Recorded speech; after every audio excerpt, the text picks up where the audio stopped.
las 8:36, seguimos en Radio Análisis y vamos a entrar inmediatamente en este panel de conversación, en estos tiempos intensos, en este día importante. Así es que entremos en materia nomás, po. Saludamos a nuestra primera invitada, cientista politóloga, integrante de la red de politólogas, directora de Políticas Públicas e Incidencia de la Fundación Ecosur, Pamela Po. Pamela, bienvenida, muchas gracias por estar acá. Muchas gracias por la invitación, buenos días. Y en poquitos minutos se va a sumar el doctor en Economía y académico, por supuesto, expresidente del PS, Gonzalo Marner. Bueno, Pamela, hoy es un día importante, se va a votar pensiones, hay una discusión abierta, los medios de comunicación hacen dos tipos de ejercicios, ¿no? Por un lado, contar los votos. Yo creo que más o menos desde hace desde que se resolvió el tema en el Senado, ahí te quería preguntar cómo lo ves, porque tú también cumples ahí tareas de asesoría legislativa. El tema como del conteo de los votos ya no es tan noticia en el sentido de que parece que hay una mayoría más o menos consolidada para que el proyecto se apruebe y no debería haber sorpresas al respecto, como si había incertidumbre hace 1 o 2 semanas atrás. Pero luego aparece el otro tema, ¿no? De cuánto, que es que yo lo plantearía en dos niveles, ¿no? Uno, cuánto tuvo que ceder cada sector, y luego, de qué alcance es lo que se está votando, ¿no? Si efectivamente todavía se le puede llamar reforma, o si más bien es una cosa pequeña. Bueno, ahí quería preguntarte cómo lo ves. Bueno, a ver, varias cosas que están sucediendo. Ayer leía las noticias el tema de que Estados Unidos están como pataleando por el tema de esta reforma, o sea, como que se empieza, digamos, como que todos los sectores de todas partes tienen su opinión. Yo diría que ambos sectores cedieron bastante. O sea, yo diría que esto no es una gran reforma al sistema de pensiones, sino que es un gran ajuste para que en el fondo las personas que hoy en día no pueden recibir pensiones decentes suban un poco, digamos, lo que reciben en lo inmediato. Esto es un ajuste para lo inmediato. Yo diría que esta no es la gran reforma del sistema de pensiones, digamos, donde la AFP desaparece o que la AFP se transforma. En el fondo tiende a fortalecerse el propio sistema, digamos, con algunas condiciones que les va a implicar, digamos, tener mayor, como te dijera, entregar mayor información, tener mayor fiscalización, o sea, que en el fondo no sea el desmadre que teníamos ahora. Yo diría que es un ajuste, un gran ajuste, digamos, pero que se va a ver reflejado inmediatamente, digamos, para las personas que menos pueden, con las que menos se pueden pensionar. Y yo diría que el sistema político eso es lo que evalúa al final del día. O sea, esto no se entrampó más porque la derecha tampoco le conviene, digamos, que no hubiese salido y que la gente no vea reflejado en sus jubilaciones, digamos, el recurso. Y por otro lado, la centroizquierda tampoco quería perder, digamos, el tema de que las pensiones se tramitaron en este gobierno, digamos, y pasar a otro gobierno y esperando que 5 o 4 años más. O sea, en el fondo se iba a entrampar el tema. Yo creo que acá primó el pragmatismo puro y duro. Sí, en avanzar aunque sea un pasito. Exactamente. Hay quienes piensan que se retrocede también, que sería como un baile de Michael Jackson, Pamela. Pero vamos a preguntarle a Gonzalo Marner. ¿Cómo estás, Gonzalo? Buenos días. Hola, muy buenos días. Ahí te escuchamos con un poquito de tiritoneo, que no es tuyo, sino es de la señal. No sé si ahora te escuchamos mejor. A ver. Sí. ¿Cómo estás, Gonzalo? ¿Ahí se escucha bien? Ahí te escuchamos bien, sí. Muy bien, gracias. Bueno, muy bien. Bueno. Vasos medios llenos, vasos medios vacíos, pasitos para adelante, pasitos para atrás. ¿Cómo lo ves? Bueno, sí, a ver, lo que podríamos llamar reformas estructurales del sistema económico chileno. Por ejemplo, la reforma tributaria, la reforma laboral para negociación colectiva por rama, la reforma de pensiones para sacar a las AFP, son todas cuestiones que estaban en el programa del presidente Boric y de la actual coalición de gobierno, pero no tenía desde el inicio mayoría parlamentaria. Entonces, yo aquí adopto la filosofía, ¿no es cierto?, de se avanza en lo que se puede.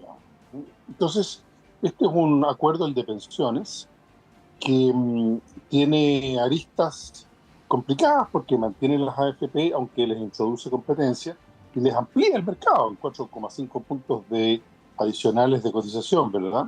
Ujú. Pero por otro lado, también crea un órgano público de seguridad social y sobre todo permite aumentar, que bastante poquito, las pensiones actuales. Ujú. Entonces, bueno, como toda transacción tiene de dulce y de agraz.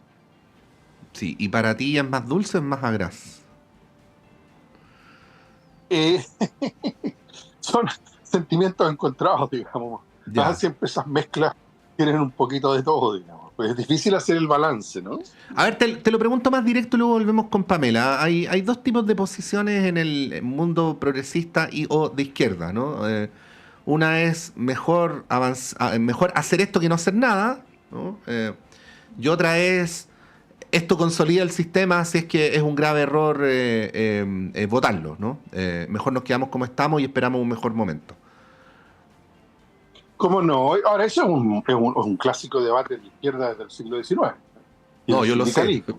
O sea, Sí, es el debate de todos los temas, sí. Sí. Digo, a ver, estamos peleando por un aumento salarial, obtenemos la mitad, entonces lo rechazamos todo o nos quedamos con la mitad. Es un dilema, yo creo que dependiendo de las circunstancias las dos opciones son válidas, ¿no?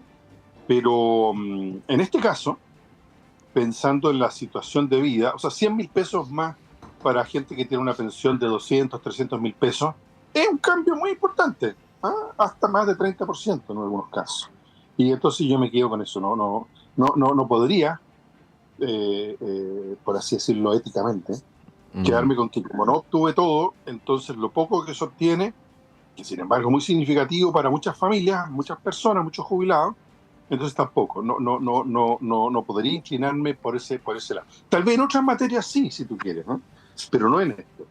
Igual aquí hay un dilema que es bien interesante, Gonzalo, Pamela, que es que en general los medios de comunicación no le pasamos el micrófono a personas que reciben una jubilación hoy en Chile, que no reciben otros aportes como habitualmente ocurre los de los hijos, que tienen un negocito por aquí, que arriendan un departamento. No, la jubilación, ¿no?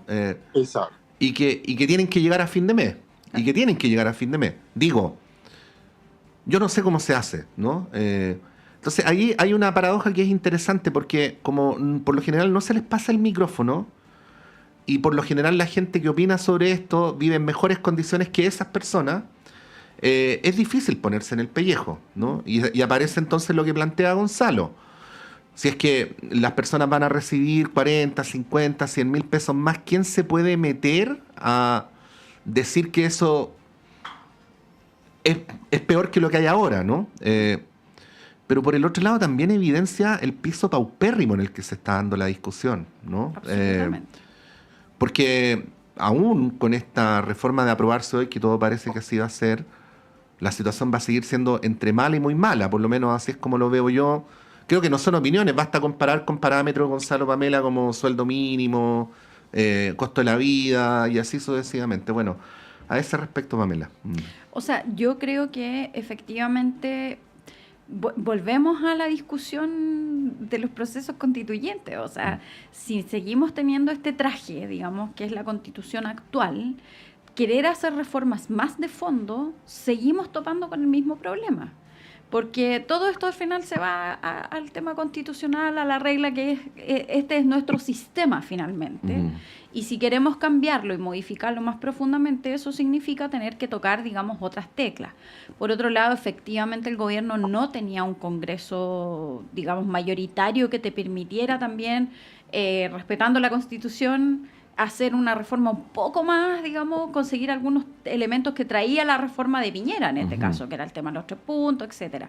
Entonces yo creo que el escenario en sí mismo fue muy desfavorable Pero en el fondo entiendo lo que tú dices, o sea, efectivamente aquí primó el pragmatismo, porque piensa tú que la discusión de hoy día probablemente no hayan indicaciones en sala, digamos, que vayan a modificar el proyecto para que haya un tercer trámite, o Sí. sea, y en el fondo eso significó que todo el mundo tuvo que ceder dentro de su propio pensamiento, digamos, el que, bueno, es lo que plantea un poco Gonzalo, o sea, nadie se va a negar, digamos, a que las pensiones suban para esas personas que hoy en día realmente no están recibiendo prácticamente nada del sistema. Sí.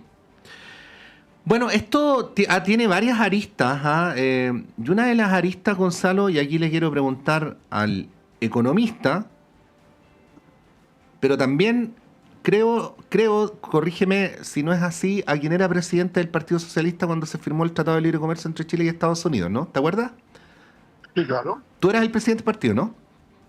No, yo en ese momento era... Sí, yo era presidente del partido. Sí. Pero antes trabajaba en el gobierno. Claro. Que es lo siguiente, ¿ah? No sé si viste la carta de las aseguradoras estadounidenses. Sí, claro. Bueno, esta es una carta que invoca ese tratado. Ahora, porque son estadounidenses y es ese tratado. Yo trataba de explicar más temprano que si fueran europeos podrían invocar el de la Unión Europea y así sucesivamente, pero todos los tratados son en esto más o menos parecidos, ¿no? Y en donde señalan, invocando ese tratado, que esta reforma, acuerdo, llámenlo como quieran, tendría un carácter expropiatorio y además tendría implicancias en el sentido de un trato no igualitario a estos inversionistas por el hecho de querer incorporar algún tipo de competencia de carácter estatal, ¿no? Y ahí lo que nos augura, Gonzalo, es la puerta de los tribunales internacionales, de eventuales sanciones multimillonarias al Estado de Chile. Bueno, es lo que dice la carta, no es que yo lo esté presumiendo, ¿no? Te quería pedir un análisis sobre eso, porque si es que el supuesto que la misma carta plantea fuera cierto, querría decir que cada vez que nuestro país quisiera implementar reformas que pudieran afectar el interés de ciertos inversionistas, podríamos terminar metidos en el mismo problema, ¿no? Bueno, ¿qué podría decir al respecto? Ahí te lo pregunto, Gonzalo, como dirigente político, pero también como economista que sabe estos asuntos. Sí. A ver. Primero una pequeña precisión. Hoy día, la reforma previsional, como la laboral o la tributaria, no pueden avanzar porque no tienen mayoría en el Parlamento. No tiene nada que ver con la Constitución. Son votaciones sin quórum, especial. Entonces, sea la Constitución que sea, si no hay mayoría en el Parlamento, no hay ley. Entonces, no solo es un tema de echarle la culpa al marco institucional, que en muchas ocasiones lo tiene, pero no es en este caso. En este caso tenemos que echarnos la culpa por no haber sabido obtener una mayoría parlamentaria en la elección del año 2021, la más reciente elección parlamentaria. Pero bueno, vamos al tema de la carta. Todos ustedes se fijan que cuando hay un aumento de impuestos en Chile, los actores empresariales inmediatamente dicen esto es inconstitucional y aluden a un artículo que dice no puede haber impuestos arbitrarios y manifiestamente expropiatorios. La carta de las aseguradoras norteamericanas es exactamente lo mismo. Es una especie de trámite de principio, digamos. Quien quiera tomarse la molestia de leer los tratados con Estados Unidos, con Europa, con otras partes del mundo, con China, etc., se va a encontrar con que expresamente las normas de seguridad social y las normas tributarias están perfectamente autorizadas en la potestad de los Estados-nación. Acuérdense que estos son tratados bilaterales. Entonces es como si en Estados Unidos cambian los impuestos, entonces Chile manda una carta diciendo esto, usted me está expropiando. No lo hacemos porque, claro, tenemos una diferencia de tamaño y de poder. Pero estas aseguradoras quieren marcar el punto. No han amenazado con ir al CIADI. El CIADI es o los tribunales arbitrales. No directamente, pero han dicho que sería importante que las nuevas autoridades estadounidenses supieran lo que está pasando, ¿no? Que es una manera indirecta de decirlo. Es que ¿qué hace ¿Qué hace una asociación de aseguradoras? Se ganan la vida haciendo estas cosas, ¿o no? No, vamos a advertir que nos están expropiando. ¿Expropiando qué? ¿De qué están hablando, por favor? Es realmente insólito. Pero tú dirías que en el Es un Tratado de argumento... Chile-Estados Unidos no hay un riesgo para Chile en relación a esto. No, no lo hay. Pues claro que no. Repito, los tratados son bilaterales. Aquí hay una cierta imagen de los tratados. Bueno, yo tengo una postura general, ¿eh? Es es imposible pensar en transformaciones estructurales en Chile si simultáneamente no se tiene bien cubierto el flanco externo, ¿eh? Que es lo que pasó durante la Unidad Popular en particular. Entonces yo creo que aquí los tratados nos protegen, no son solo una especie de lista de imposiciones de actores externos, son bilaterales y por tanto no son cuestiones irracionales, imposiciones que desde fuera se nos hacen, son acuerdos que buscan ser mutuamente beneficiosos. En este caso, todas las reformas de la seguridad social son perfectamente respetuosas de esos tratados. ¿Usted cree que la UDI, Coloma y toda esta gente por un segundo hubieran dudado en someterse si los tratados dijeran esto que las aseguradoras dicen, hubieran dado su apoyo a esta reforma? Claro que no. Entonces yo creo que esto es simplemente retórica y ya está. El día que hay una demanda en los tribunales arbitrales o en la universidad, ahí conversamos. Puede ocurrir, ¿eh? Puede ocurrir. De hecho, hay en curso, también en Chile en algunos casos, pero en muchos otros países, empresas que ante cambios de política de los estados recurren a estas instancias arbitrales. Y ganan. Pero hasta Muchas veces ganan. ¿Cómo, perdón? Muchas veces ganan. Sí, pero es que depende de los temas. Pero vuelvo a repetir. Quien quiera leer el tratado verá que se establece de manera expresa que las normas de seguridad social y tributarias son de potestad de cada Estado nacional. Pamela. ¿Te entiendes? O sea, mi visión igual es como, yo creo que es como tienen que mandar la carta para dejar el punto hecho, digamos, y bueno, a río revuelto en el sentido que tenemos a un presidente en Estados Unidos que pudiese querer armar un quilombo, digamos, porque arma quilombo, digamos, con cualquier país en estos momentos, desde quiero el canal de Panamá, etcétera. O sea, pudiese por ahí quizás prender un tema bilateral, digamos, pero yo la verdad que tampoco creo que esto vaya a prosperar, digamos. No, mi visión es que los tratados internacionales tienen un camino bien largo, digamos, para recorrer y hacer estas reclamaciones, digamos. Y aparte que creo que tampoco toca el tema. O sea, mi visión es que no tiene nada de expropiatoria la reforma actual, porque es como un ajuste nomás. Entonces mi visión es que no debiera prosperar, la verdad. Ahora, igual la retórica, Gonzalo, es preocupante, ¿eh? Al menos la retórica es preocupante. Sí, esto de que porque quieres hacer una política pública estás expropiando, o porque el Estado quiere tener un rol en la sociedad o en la economía, estarías discriminando a los inversionistas privados.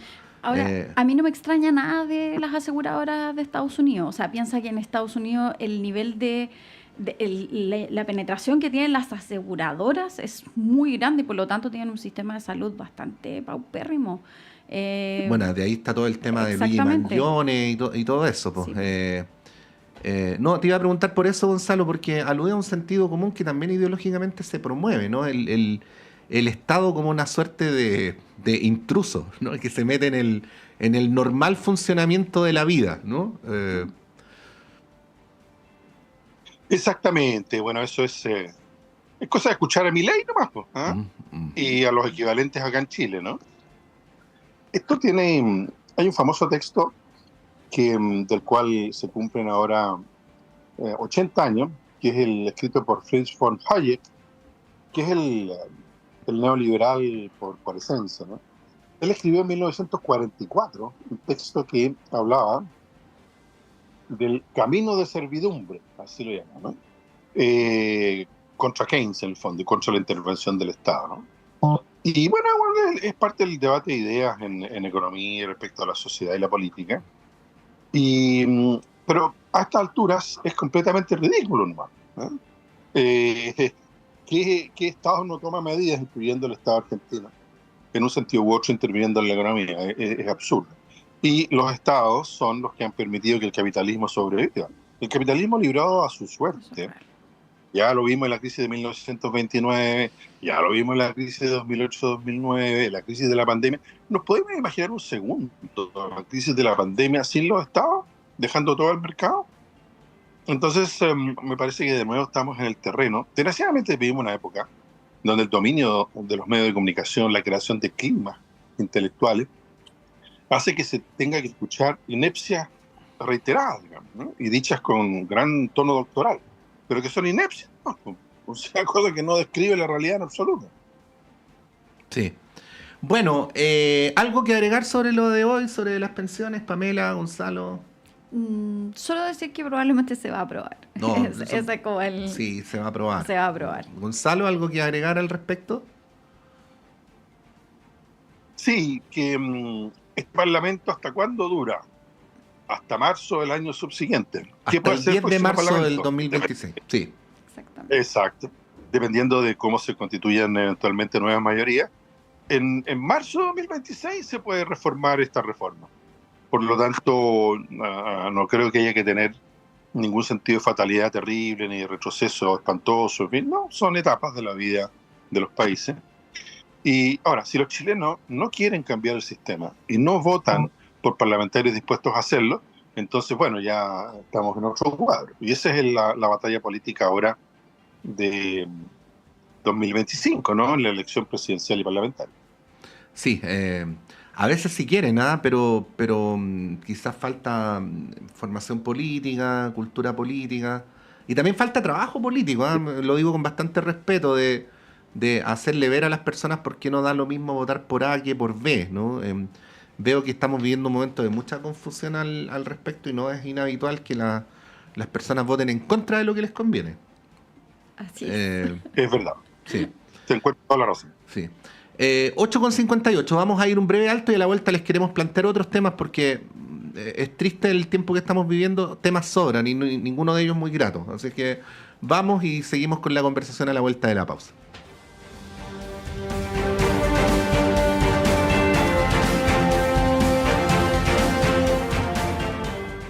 Tienes que ir. Aysén Patagonia cambió mi vida. ¿Tan especiales? Es más que especial. Caminar por sus bosques, respirar ese aire puro. Es como si todo lo auténtico de la vida estuviera ahí. ¡Wow! Suena increíble. ¿Y los paisajes? Impresionantes. Te llenan el alma. Es imposible no conectar contigo misma. Alarga tu verano. Desconéctate y vive Aysén Patagonia. Invita Cernatura Aysén, Gobierno Regional de Aysén, Gobierno de Chile. Las Semanas Musicales de Frutillar son uno de los eventos más antiguos y prestigiosos de nuestro país. En su versión número 57, del 26 de enero al 3 de febrero, Radio Universidad de Chile se enorgullece en llevar esta gran fiesta de la música clásica con transmisiones en jornadas dobles a las 16 y 21 horas en su temporada 2025. Sintoniza el 102.5 FM o nuestra señal online en radio.uchile.cl. No te pierdas esta oportunidad única. Radio Universidad de Chile es el medio oficial de las Semanas Musicales de Frutillar. Aguas Trayén o Cascada en Mapudungún es la mejor agua purificada con tecnología de última generación. Para más información, visite su página web www.aguastrayen.com. Radio Universidad de Chile y la Facultad de Arquitectura y Urbanismo de la Universidad de Chile los invita a escuchar el programa Pensar Habitar. Soy el profesor Max Aguirre González de la Facultad de Arquitectura y Urbanismo de la Universidad de Chile. Quiero invitarles a oír todos los viernes a las 11 de la mañana el programa Pensar Habitar. Un espacio de opinión, entrevistas y destacados invitados. Pensar Habitar es patrocinado por la Facultad de Arquitectura y Urbanismo de la Universidad de Chile. Todos los viernes a las 11 horas en la radio que piensa.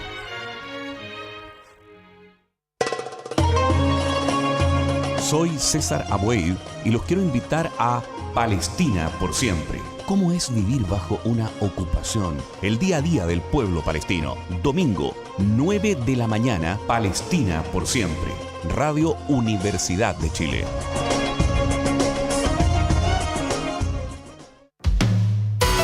Conciencias y Educación, un programa de la Facultad de Ciencias de la Universidad de Chile dedicado a mostrar el estado de la ciencia de frontera y analizar las políticas educacionales y contenidos programáticos sobre educación científica y educación ambiental. Hola amigas y amigos, soy Raúl Morales Segura, decano de la Facultad de Ciencias de la Universidad de Chile y deseo invitarles a acompañarnos en nuestro programa Conciencias y Educación cada viernes a las 12 horas en Radio Universidad de Chile.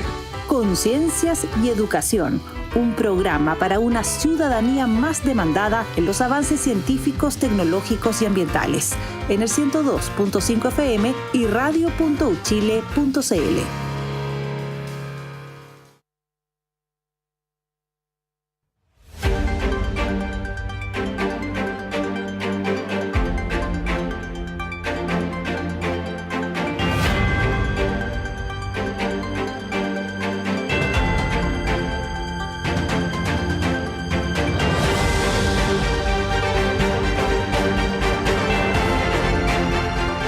Son las 9:02, continuamos en Radio Análisis en este día miércoles 29 de enero del año 2025. Estoy un poco lento, en fin, compréndanme, ha sido un año intenso el que hemos tenido con esta colita de enero. Podría pasar desapercibido, fue una declaración en una entrevista nomás, no aparece mucho en las encuestas, pero no quisiéramos, aquí hay un acto deliberado editorial nuestro, dejar pasar que quede así nomás la declaración del exalcalde de la Florida, Rodolfo Carter, en una entrevista donde al plantear el tema de cómo enfrentar el crimen organizado, primero incurre en algo que se ha vuelto ingratamente habitual en la discusión en los medios, que es homologar automáticamente, sin hacer las salvedades respectivas, migración con crimen organizado.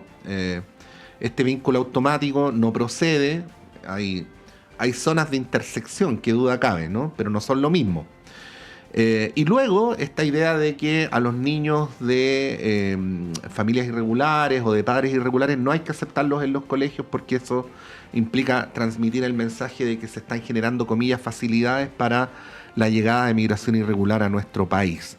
Esto lo hace alguien con pretensión de candidato presidencial, que formalmente no se autodefine ni se autoinstala en la extrema derecha, sino en la derecha tradicional. De hecho, su narrativa es competir con Matei, no con Kaiser ni con Kast, pero con planteamientos que son más bien propios de las derechas extremas, ¿no? Ahí quería preguntarles por esto, cuestiones que me da la impresión, quizás estoy traicionándome a mí mismo o a mi memoria con decir lo que diré a continuación. Hace 5 años atrás, alguien con pretensión de candidato presidencial no se atrevería a decir, ¿no? Pero ahora lo dice, y además lo dice con la hipótesis de que le va a traer votos en vez de quitarle, ¿no? En ese sentido lo quiero plantear más que Carter. Carter probablemente es un síntoma del punto en cuestión. Pamela.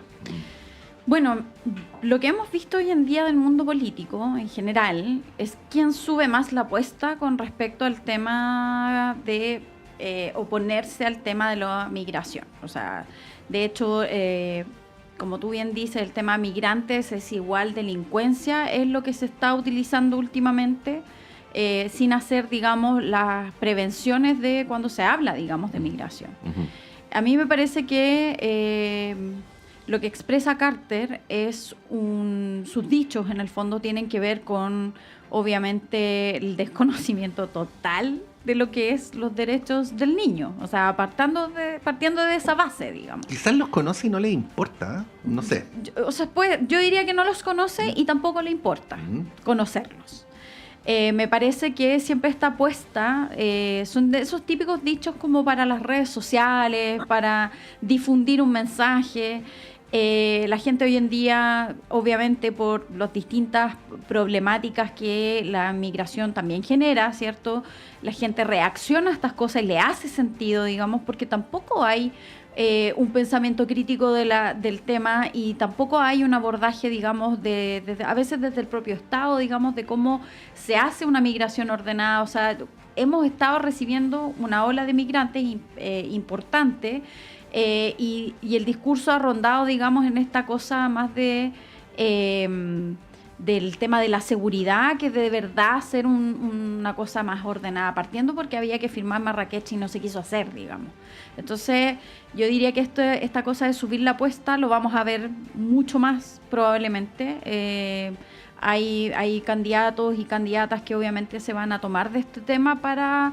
que es un clásico, es como muy de libro, encuentro que irse en contra de los migrantes, miremos lo que está haciendo Trump. Entonces es como realmente ponerle un peso de delincuencia, de xenofobia, de racismo, de todo, digamos. Entonces a mí me parece que esto realmente va desarmando, digamos, a las propias democracias también, porque entramos en cuestiones que tienden a exacerbar el odio y también en lógicas bien autoritarias. Sí, ayer entrevistábamos a un grupo de organizaciones y uno de los entrevistados decía, genera descomposición dentro de la sociedad, ¿no? Así describió el efecto de declaraciones como las de Carter. Gonzalo. Bueno, es cierto tu pregunta. Hace 5 años era bastante inimaginable que nadie planteara temas de este tipo, queriendo suscitar la adhesión de los ciudadanos. Y eso habla de un deterioro de la sociedad, ¿no? Eso es efectivo. Aquí siempre prevaleció en Chile sobre este tema una actitud, yo soy completamente ateo, pero siempre encontré que la actitud de la Iglesia en esto siempre era la que había que tener, que es esta actitud de acogida, por aquello de que, en fin, según reza la doctrina cristiana, estamos todos hechos a imagen y semejanza del Ser Supremo. Y eso es lo que se abandona. Seguro que si le preguntan a Carter, le va a decir que él es muy cristiano, que sí, está contradiciendo manifiestamente lo que la Iglesia o las iglesias plantean. Ahora, 2 cosas. Primero, en Chile todos somos migrantes, solo que unos antes que otros, incluyendo los pueblos originarios, que no nacieron aquí, llegaron desde el norte.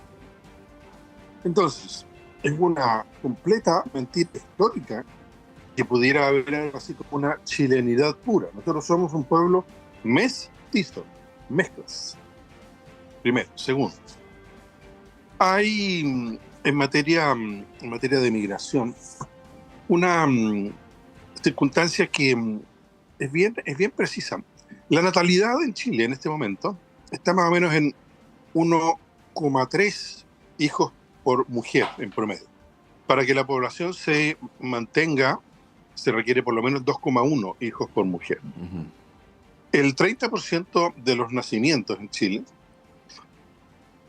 viene de personas que no nacieron en el país. Entonces, los mismos, pidiendo Carter, que plantean grandes políticas para restablecer la natalidad, etcétera, etcétera. Entonces, ¿qué? Ahora quiere prohibir que los niños de inmigrantes puedan ir a la escuela y después les va a prohibir que nazcan. O sea, es completamente absurdo, es completamente ridículo que se piense siquiera en que la sociedad chilena va a poder sobrevivir en el futuro sin aportes desde fuera. Sí. Dicho lo cual, uh-huh, se puede agregar también el argumento económico. ¿Han visto ustedes a los empresarios alegar en contra de esto? No, porque eso les permite a ellos. De hecho, las dos grandes centrales empresariales apoyaron al gobierno en su iniciativa de regularizar a 170.000 migrantes aproximadamente. Y ahí está claro, Gonzalo. Exactamente, ¿verdad? Entonces, pero sin embargo, todo lo que yo estoy diciendo aluden a cuestiones racionales, ¿cierto? En cambio, desde el punto de vista de las emociones, se provoca, esto es universal, esto tiene que ver con todos los países, se provoca este fenómeno, que no es de las partes mejores de la condición humana, de rechazo al distinto, al extranjero. En este caso, incluso la xenofobia, una actitud que más que de rechazo es simplemente racismo. Y en eso, la genética moderna, después de los horrores del racismo nazi en particular, no nos olvidemos nunca que en el siglo XX hubo 6 millones de personas, no por lo que pensaran, no por lo que hicieran, sino que por la condición racial, los judíos fueron exterminados por los nazis en campos de concentración, en hornos crematorios. 6 millones de personas. Una cuestión impactante, impresionante. Por supuesto, hay, desgraciadamente, genocidios de distintos tipos, hoy día en curso, de otro tipo, respecto a otros pueblos y en magnitudes inferiores. Entonces, jugar con estas emociones puede llevar a los países a las catástrofes más grandes. Entonces, claro, en Chile tenemos un rechazo al otro que tiene que ver con la desconfianza, con la baja autoestima y con la idea de que el otro me va a quitar el trabajo, va a, como dice Trump, ¿no es cierto?, va a mezclar la sangre de mala manera, etc. Todos los estudios genéticos actuales indican, primero, los grupos humanos endógenos, eso es archisabido desde siempre, ¿no es cierto?, simplemente tienen una pérdida genética que puede llevar incluso a enfermedades mentales agudas. La diversidad genética es esencial, la diversidad, agreguemos además, de culturas. ¿Cuánto nos estamos enriqueciendo los chilenos con el aporte primero de la migración peruana, ahora de la migración colombiana y venezolana? En la primera emoción puede ser el rechazo al distinto, pero luego vienen los aportes de otras culturas. Las culturas caribeñas, por ejemplo, tienen innumerables virtudes. Ojalá pudieran hacernos un poquito más alegres, entre otras cosas. Sí. Sí, porque dicen que ellos nos dicen que nosotros somos fome, más para decirlo así resumidamente, para no darme tanta vuelta. Sí, y yo creo que algo de razón tienen, algo al menos de razón tienen. Sí, fíjense que me parece muy interesante la distinción que hace Gonzalo entre racionalidad y emociones, porque además, Gonzalo, déjame piropearte, estuvo muy bien construida tu argumentación, porque toda la primera parte es como lo irrefutable y después dijiste pero, ¿no? Y aquí viene todo lo que la gente cree a pesar de la evidencia, ¿no? Y un par de cosas. Primero, esta falacia de que los niños migrantes le quitan la matrícula a los niños chilenos cuando está demostrado que hay matrícula suficiente en los colegios públicos para recibir. Entonces eso es una mentira, ¿no? Pero que una porción, para mí, imposible de precisar, pero una porción de la población se la cree, ¿no? Y por el otro lado, algo que decía más temprano Jaime Araya, diputado de la bancada PPD Independientes, que no es un buenista en estos temas, no es un buenista, o sea, más de alguna vez yo he tenido la opinión personal de que algunos de los dichos del diputado Araya van más allá de la línea donde está la cautela de los derechos humanos de los migrantes, pero él más temprano en una entrevista ahí con Diana y con Constanza nos decía que incluso desde el punto de vista pragmático esto era una aberración, porque resulta que uno de los principales focos de alimentación de lo que se llaman los ejércitos narcos son niños o adolescentes desescolarizados, ¿no? Y que, por lo tanto, incluso era muy importante que fueran al colegio para no seguir alimentando ese reclutamiento, por decirlo de alguna manera. Entonces, no se sostiene por ninguna parte. Pero vuelvo al punto. Si lo dice, si Carter lo dice, porque esto, a ver, Pamela, Gonzalo, que no se entienda como que lo estoy descalificando de una descripción. La palabra moral no es un insulto, es una descripción, ¿no? Carter opera como un dirigente amoral, ¿no? Esa es la impresión que yo tengo. Si lo hace es porque él cree sinceramente que le conviene, ¿no? Absolutamente. O sea, es que uno piensa en Milei. Uh-huh. Si uno piensa a Milei, nosotros cuando veíamos la campaña y las elecciones, lo que veíamos en el fondo era algo como imposible de que saliera electo. Y lo tenemos hoy en día que es presidente. Tú ves a Trump, ya, bueno, había salido antes, pero en el fondo instalan, crean un discurso que es tan fácil que a cualquier persona le puede hacer como, oye, podría ser. Entonces, como dice Gonzalo, el tema de las emociones. Entonces, es bien complejo porque en el fondo instalan como estas posverdades que se repiten, que son fáciles de repetir, que son muy viralizables. Y eso sí tiene un impacto, digamos, en la población, que le ha tocado, digamos, algún impasse probablemente, que le ha tocado, digamos, está en la lógica de creer que te vienen a quitar el trabajo. Entonces, cuando ese retorno, esos dichos tienen un retorno, se puede traducir en votos. Entonces, por eso te digo, es bien peligroso, porque en el fondo la ultraderecha o personas que ya ni siquiera están dentro de una ideología, sino que disparan cualquier cosa, lo que se instala, digamos, son estos populismos en los cuales es peligroso porque al final como rebates y tienes toda, digamos, toda una academia que tiene un montón de cosas escritas, tienes libros, tienes autores, tienes un montón de cosas que pueden rebatir eso. Pero el tema es que esa información tienes que ir a buscarla. Sí. Entonces, yo siento que estamos en una lógica entre orwelliana y Huxley, ahí con un mundo feliz. Tenemos tanta información que es imposible procesarla al final al día. Yo no minimizo que hay personas que puedan sentir legítima molestia. ¿Sí? La irrupción, Gonzalo, Pamela, de porcentajes significativos de la población que provienen de otro lugar, de otra cultura, y que nos dan esa oportunidad de ir incorporando gradualmente, sino que irrumpen de golpe, siempre generan conflictos, ¿no? Eso no hay que invisibilizarlo, tampoco hay que invisibilizar que esta relación no se vive de la misma manera en todas las clases sociales, ¿no? Porque es bien distinto vivir en una casa, vivir en un barrio o vivir en un departamento grande con una debida aislación acústica. Sí. Que vivir, por ejemplo, en guetos verticales, donde una costumbre que se le adjudica a ciertas comunidades migrantes de escuchar la música fuerte o de escuchar la música hasta tarde, provoque molestia, ¿no? Misma cosa, cuestiones que no son muy propias de nuestra costumbre, como hacer asado en la vereda, ¿no? Ese tipo de cuestiones. Uno puede entender la molestia. El tema es cómo, Gonzalo, cómo se procesa y en particular cuál es la responsabilidad de los dirigentes políticos para, siendo ese un hecho que no se puede revertir en el corto plazo, decir lo contrario sería demagógico, bueno, entonces cómo se enfrenta y se gestiona, ¿no? Gonzalo. ¿Cómo no? A ver, en Chile tenemos actualmente del orden de 10% de la población que no nació en el país.